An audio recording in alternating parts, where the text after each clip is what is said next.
Imagine playing your favorite game in the whole world. When all of a sudden, you black out and you wake up with 25 dead bodies in your living room along with the nuclear launch codes waiting to be pressed. How would you feel in this situation? This is pretty much how the media wants people to think of when they see someone playing video games.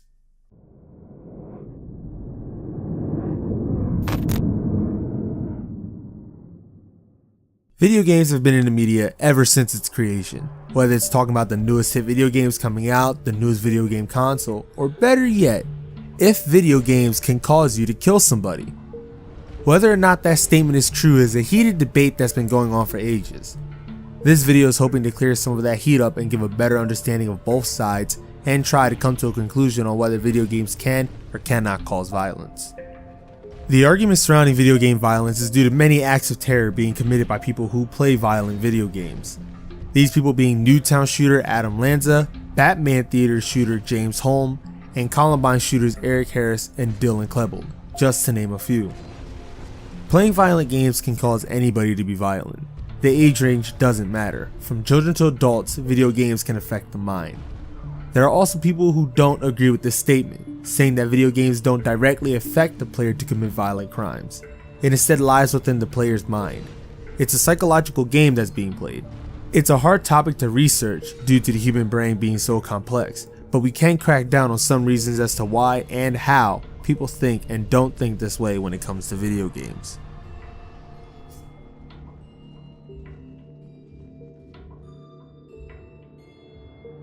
Let's start with the crushing reality. Video games aren't the only thing that can cause violence. Almost anything can cause someone to get angry or do something harmful, whether it be seeing a fight happen or food not tasting as good as you wanted it. Like I stated earlier, the human brain is complex and not everyone is on the same level as everyone else. If it's only video games that cause violence, Mario can turn us into serial killers? I mean, he does kill Goombas, crushing them under. And that's besides the point. Finally, video games can cause violence, you say? But what counts as violence? Everyone has their own take on what they consider violent. You may say that blood is violent, but I might say that monkeys falling off of tall heights is violent. It's all perspective on this sort of stuff.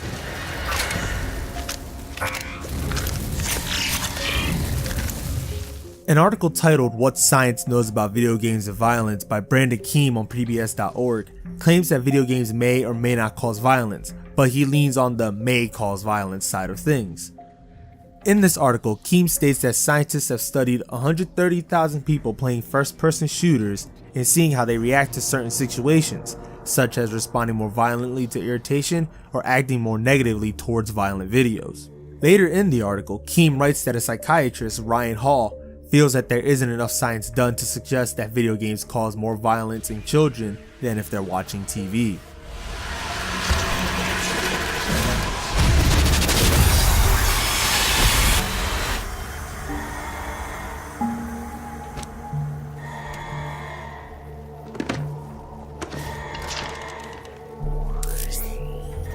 Another psychologist, Raoul Huseman, states that video games do more harm than TV due to the viewer actually participating in the action rather than being passive. They then bring up the Newtown incident in which Adam Lanza killed 26 people and was an avid Call of Duty player. I want to argue some of their research as some things just aren't cleared up. They studied 130,000 people playing first-person shooters. What about platformers, puzzles, third-person, racing, adventure, etc.? Why only first-person shooters? If they were specifically talking about just shooting games, what about games like Splatoon and Plants vs. Zombies Garden Warfare? Those are shooter games, so they should be able to cause violence as well.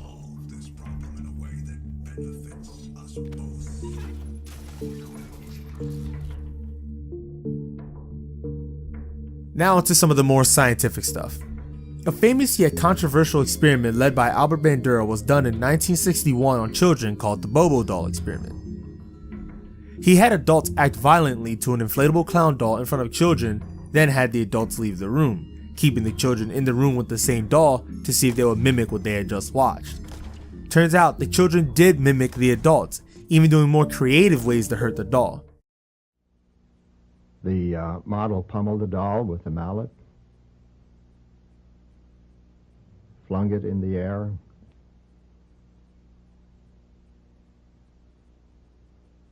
kicked it repeatedly.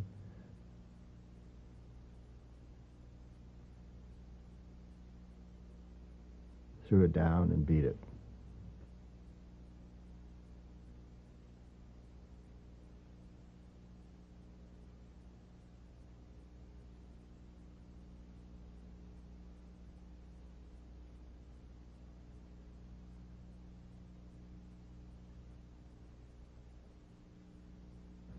It was once widely believed that seeing others vent aggression would drain the viewer's aggressive drive. As you can see, exposure to aggressive modeling is hardly cathartic. Exposure to aggressive modeling increased attraction to guns, even though it was never modeled. Guns had less appeal to children who had no exposure to the aggressive modeling. The children also picked up the novel hostile language.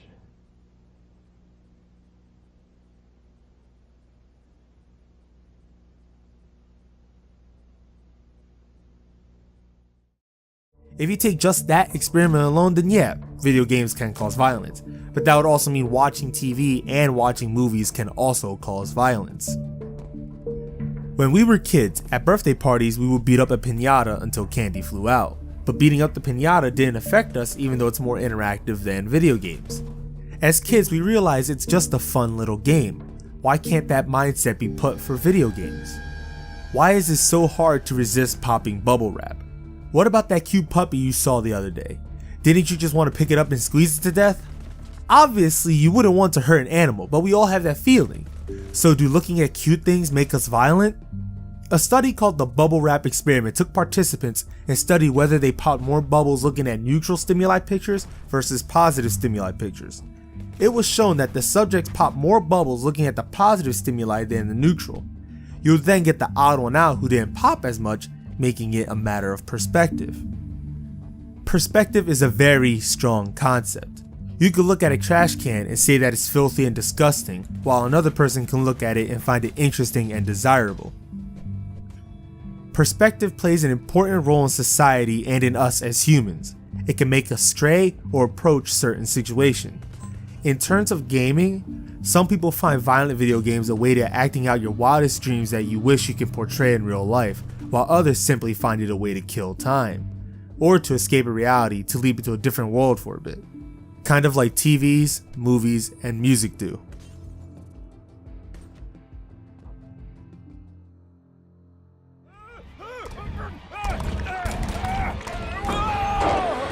The game BioShock Infinite is a very beautiful game with amazing scenery, music, and yes, very horrific content.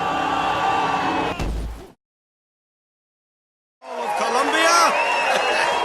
All right then. The winner is number 77. Oh, what do you know? Number 77, come and claim your prize. First round.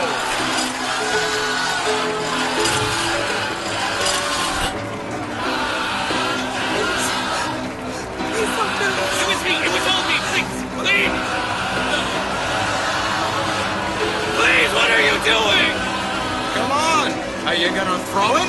Or are you taking your coffee black these days? I'm the one you want! Oh, looks like we've got a shy one here. We've got to do something about that. Time's wasting, my boy. Son of a bitch. Wait. It's him. Now, where'd you get that brand, boy? Don't you know that makes you the backstabbing snake in the grass false shepherd? And we ain't letting no false shepherd into our flock. Show them what we got planned, boys.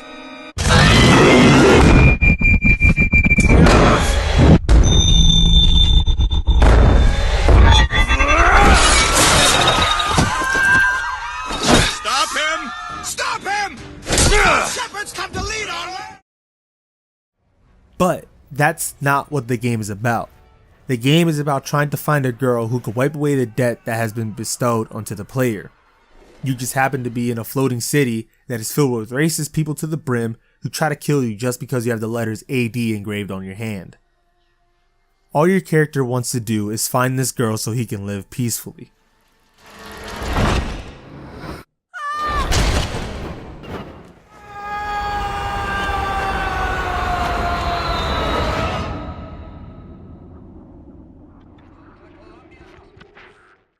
Turns out that this girl is your daughter and you have to save her from these people. What would you do for your family? Would you kill somebody who tried to kill your family? It seems like a question with an obvious answer to most. Of course, we would do anything for our family. Shut down the machine now! Do it! Give me back my daughter! No!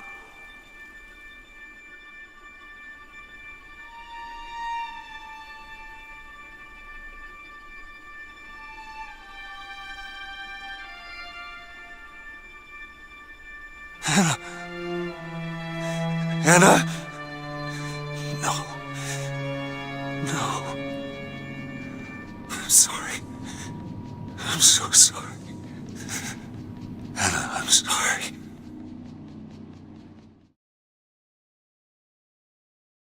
How about the game The Last of Us? Again, it is an amazing game filled with huge amazing scenery, musics, and characters. And yes, it is again very violent.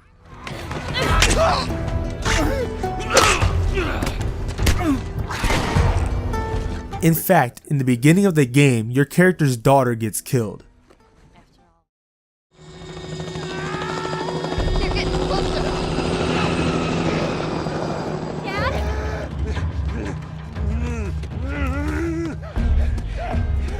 Dad?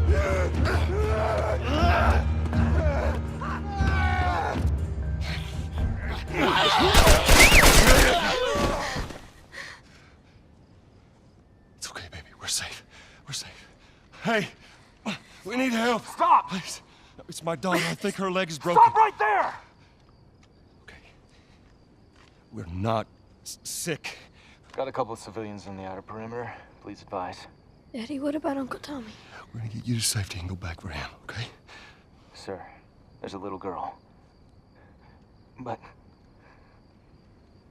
Yes, sir. Somebody, we've just been through hell. Okay, we just need... Shit.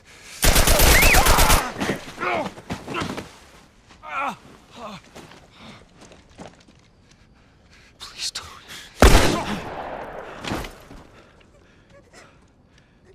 Oh, no. Sarah.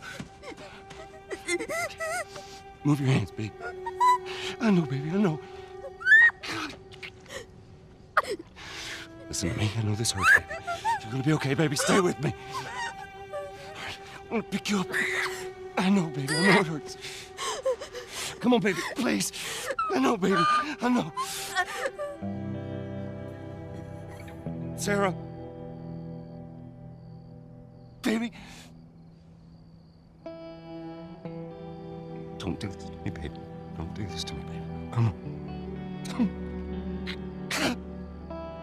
No. No. No, no, no. Please. Please. Please. Please don't. Please.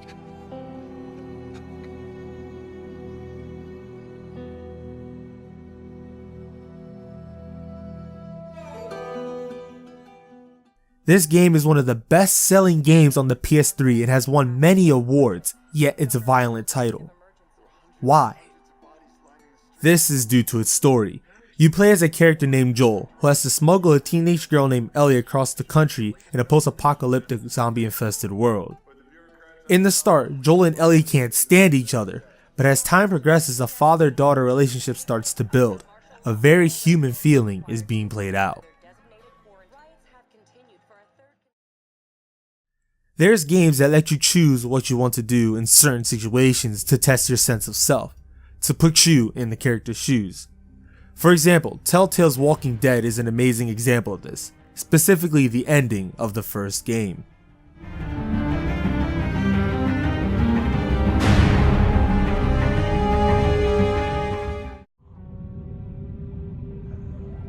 Thou told me that Chris sister.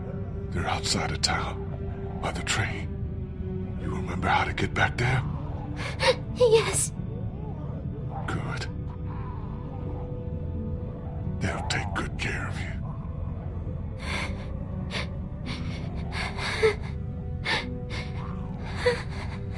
And Clem.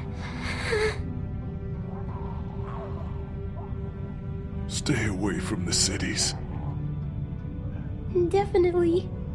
They're just not worth the risk. And also,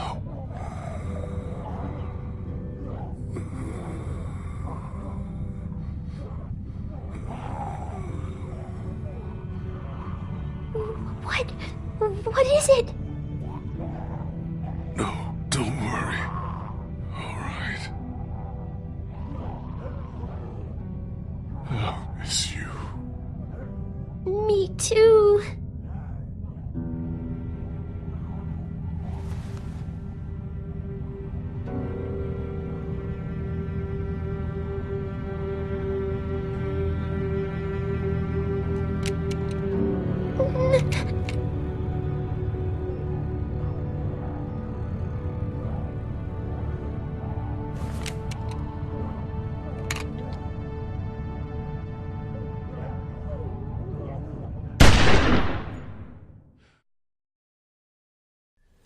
What about a game that shows just how terrible war actually is? There's a game called Spec Ops: The Line, which portrays war in its very cruel and real state. The characters in the game are questioning for what cause they are fighting for, and if it's even worth taking countless amounts of innocent lives. Are they fighting for good or evil?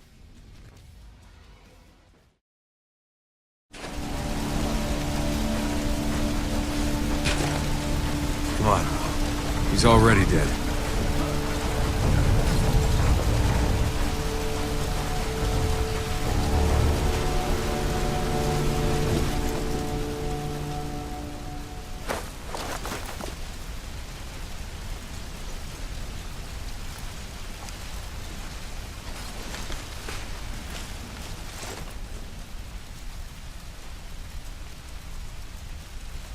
Why? You brought this on yourself.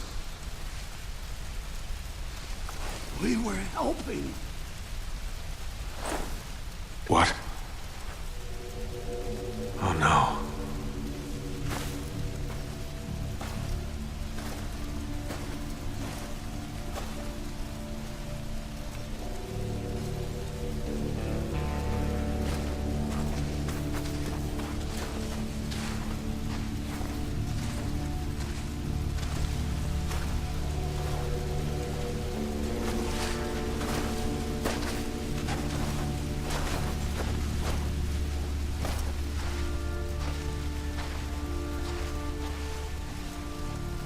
Are those civilians?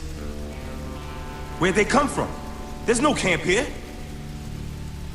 They took him from the nest. That hotel back at the storm wall? No, those can't be the civvies that got kidnapped.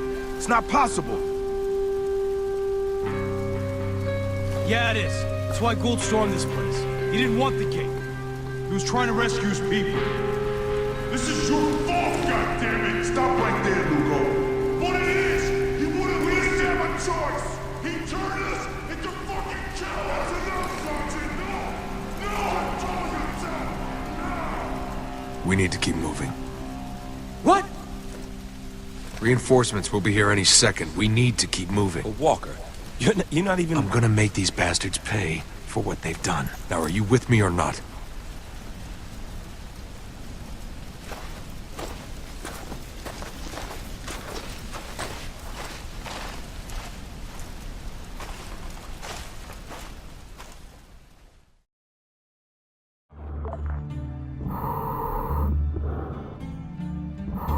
What about games that are supposed to reflect real-world conflicts like World War II? How about a game that the military uses to train soldiers to fight and defend our country? Why am I saying this? Well, would a video game like the ones I described above cause someone to go out and kill some people? Maybe. But for the overwhelming majority, these games provide a world to jump into and escape reality for a few hours. Don't get me wrong, there are quite a few games that give off a serial killer vibe, such as Postal 2, Manhunt, and Hotline Miami. But these games, with the exception of Postal 2, have an underlying story in which it makes sense why the people are doing what they're doing. The exact same thing can be said for TV and movies. In the movie Taken, a man's daughter is quite literally taken from him. He goes out on a mission to kill every single one of the abductors and then some as he finds out there's a sex slave trafficking joint going on. Would this movie make you go out and kill every person you find suspicious? No, it wouldn't. So why would a game do it? The media wants to paint a bad view on video games. The media isn't any better than the video games itself sometimes. In reality, it all depends on the person playing the video game. Some people get mad easily, some people don't. It's all in our minds, which makes this a hard topic to study and find definitive answers towards. To conclude everything in a too long didn't read, video games have the potential to make us violent. It isn't the cause by any stretch of the imagination. It just so happens that it can fuel the fire, just like any other type of media we consume. And that wraps up this episode of Mind Drip. Tell me what you guys think about video game violence in the comment section below if you have anything to share.